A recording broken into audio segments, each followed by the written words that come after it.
Welcome to the Empower, Solve, Protect podcast, hosted by David Lewien, founder and CEO of Go West IT, the cybersecurity-obsessed managed service provider.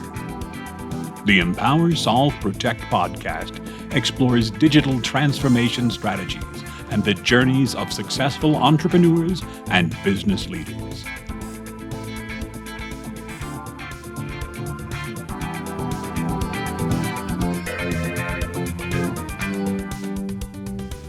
All right, so I want to give a quick shout out to Cliff and Josh who helped with the music on our intro there, and also Phil and his silky smooth voice on the intro. And I'm so pleased to introduce today Amanda Moriuchi, the CEO of Appit. She runs an award-winning custom development shop. They are the developers of the My Colorado app, the Bridger Aerospace FireTrack app, and just a long list of accolades and awards. Among those are the Clutch Top 1,000 Global Companies. She's an Inc. Power Partner, Colorado Companies to Watch Business, and also Denver Business Journal has recognized Appit as one of the best places to work. So, Amanda, thank you so much. I'm honored that you'd even take the time to talk with us today, and I'm really looking forward to our conversation. Thanks for having me, David. I'm so happy to be here. Great. Hey, can we get started by you just kind of telling me how you got here? You're the CEO of a wildly successful company. I'm sure there's a journey involved. Tell me a little bit about how you got here. Yeah, there's always a journey involved, I feel like. So I've been in technology for the bulk of my career now. I was brought over to technology by my original manager. She's a mentor of mine, changed my life. That, by the way, is why I'm so passionate about mentorship. And for, some, I guess, older executives or leaders, just how important it is to be helping your junior team members move through their career, because you really have no idea what that impact is going to yield years down the line. So full credit to my original manager, Natasha Gandhi. She really put me on this path, and it's been amazing ever since.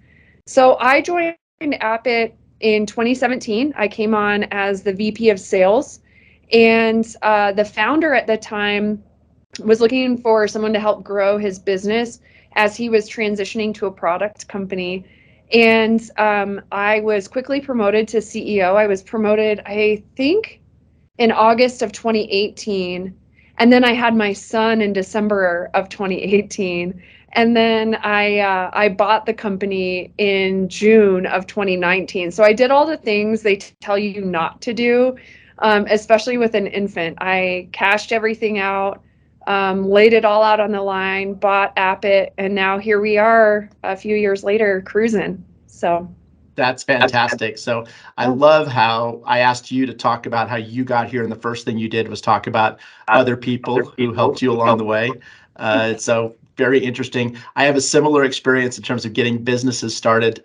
I decided to go out on my own and start a business right when my first son was born. I also convinced my wife to become an entrepreneur at the same time. So, that leads to a crazy start, and also lots of fun. I wouldn't change a thing for sure. So yeah, I tell you what, kids have a way of motivating you. Don't they? Don't they? For sure. Yeah. So thank you very much for talking about that. I find that today the word digital transformation is thrown around a lot by particularly technology people, and that word has worked itself into the vernacular of other business leaders. But when I talk to people about what is digital transformation, the answers vary widely. It means different things to different people. Can you tell me a little bit about what digital transformation means to you? And if it's multiple things, that's fine. But tell me how you kind of wrap your head around that word or that phrase. Yeah, I love. So how I think about it is digital transformation has become an industry buzzword, right? And on my team, we talk a lot about, we don't use buzzwords because, first of all, there's a spectrum with most buzzwords. And what somebody means when they say digital transformation is not what I'm hearing, right? So there's like an immediate shot of misunderstanding. So we actually try really hard to not say digital transformation for that very reason, because it's ripe for misunderstanding and miscommunication. But from my perspective, digital transformation truly is on a spectrum. So in my mind, all digital transformation means is using technology intelligently to make something better in your business. That's all it is. And really, I think I tend to be a bit more skeptical of the folks that are pitching like revolution versus evolution, right? So I really like to use technology to just make small tweaks and test it out and see if the result comes in, rather than scrapping everything all at once, starting all brand new. And there's a ton of energy around that, but you really have no data into what worked or what didn't. And so you're almost succeeding blindly, or worse, failing blindly, because at least if you're failing, you want to pull insights into why something didn't work. But if you changed everything all at once, you have no real data points that you can tie back to what you did before. That's why I prefer evolution over revolution. And digital transformation can be done elegantly if you're just like picking little things that we can upgrade over time. I love that answer, Amanda. Absolutely love it. And you hit on something that I suspected you would, and we didn't have this conversation ahead of time, but that phrase creates confusion. And I think as business leaders, we seek clarity. And so the second someone says something that doesn't really have a universal shared meaning, that almost requires some follow-up questions. Tell me what you mean by that. And that's one of the reasons I ask people this question, because it means so many different things that it allows for a conversation about what are we really talking about, and I love the thoughts around evolution versus revolution too. Evolution is not only, I think, more productive, but it's Yep. also a lot less scary. So it allows people to move forward. And we're all trying to move forward. We're all trying to push the boundaries and be better and do better for our customers and make a better life for all of our people and our customers' people. And getting people to move sometimes is about taking some of the fear out of what's in front of them. Certainly some of the unknown. So that clarity conversation is really big. Absolutely. And I love what you said, David, about as leaders, we just need to have clarity on the path we're going to take. It's the same thing I say in kind of my more vulnerable moments, or just when it's me, I'm like, God, if someone would just shine a light on the path that I need to go down, I will run as fast as possible down that path. I just need the light, right? And I think that confidence as a leader to know that I'm taking the right path, I think that's what any business leader wants, is just that clarity and that confidence. And the execution is easy peasy after that. Yeah. So would you equate that shining the light down the path? Is that kind of talking about the why you're going someplace? And then obviously showing them which way to go. So the light shining down the path is a little bit why and a little bit this is the way. Absolutely. This is the way. And also, our market, I hate to be the person that keeps talking about COVID, right? Because I think all of us want to forget that ever happened. But, we went through a blender of massive change in essentially overnight, right? And I feel like the rug was ripped out from all of us collectively, and we all stumbled, and then we were stunned for a minute. And then we slowly tried to crawl our way out of it in our own unique way. And we're still there. I mean, if you reflect back on the past 3 years, how much change we've experienced personally, professionally, financially, the marketplaces.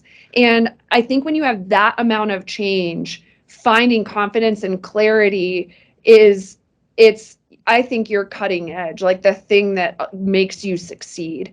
And so being able to find your footing in still, I mean, it's not as chaotic as it was, but it's still pretty chaotic these days. Yeah, I agree. I've had conversations too with what gift we've been given by going through that rapid change. I think in the same way maybe that the greatest generation was such an instrumental part of what America is today.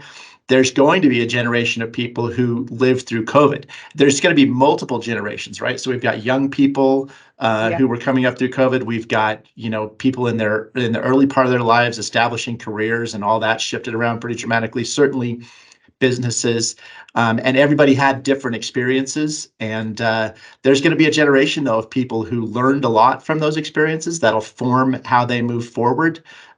Certainly a lot of confusion, a lot of lack of clarity. And so to bring it full circle, I think you're right. Helping people with clarity, which sometimes is simplification or just bringing something down to its essence, really has so much value these days.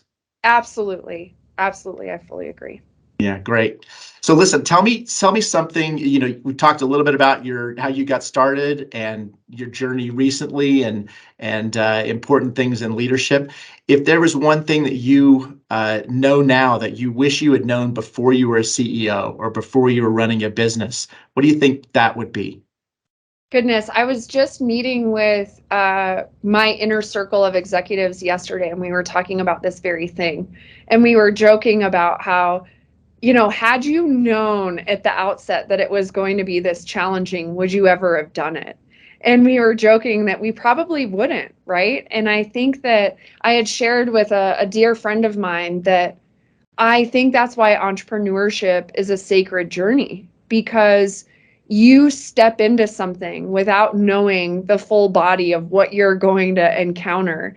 And during your path, as you're climbing your own respective mountain, you encounter challenges and opportunities and moments where you're like, what did I do? Right? Or do I really want to do this anymore? Or what could I have been thinking? And you come across things that you never thought you would see, right? Like I joke around about how I saw a meme one time that said adulthood is like looking both ways before you cross the street and then getting hit by an airplane.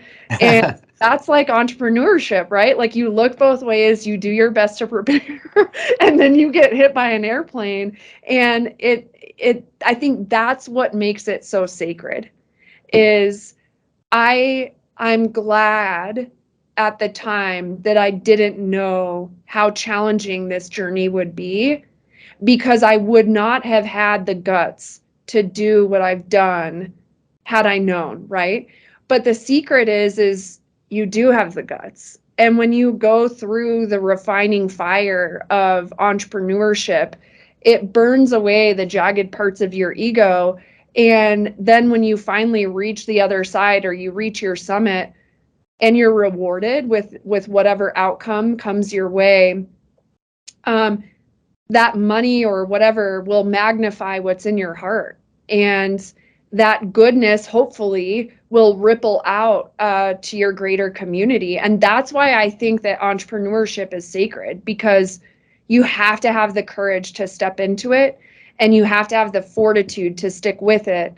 And then when you come out the other side and you're refined and you have, your liquidity event, or you build a legacy business that you pass on to those that you love, that goodness continues to ripple out, and the positive impact is immeasurable, right? A lot like, starting with my manager who helped get me into this industry in the first place.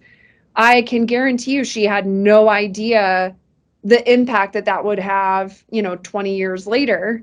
But I think that's what's beautiful about this whole journey is I didn't know a tiny fraction of what I know now, and I wouldn't change any of it for the world, despite everything we've gone through. So. Yeah. That's so well said. I almost don't even want to ask a follow-up question. That was so eloquent the way you framed that. So I agree with you wholeheartedly. That first step off and then not turning back. I have found myself wondering sometimes why, in the moment of something that seemed pretty big or dramatic at the time, did I just press through? And it often felt like there was no choice but to press forward. But if I press and think a little bit about why did I just press through, I think it every single time comes down to people.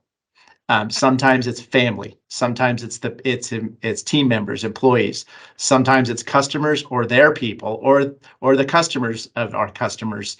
It seems to be that that's the driving force when those walls get hit. You realize there's people involved here, and it makes that moving forward very easy despite the very challenging time. But none of that happens unless you step off that first curb and hopefully don't get hit by the airplane on day one. Yeah.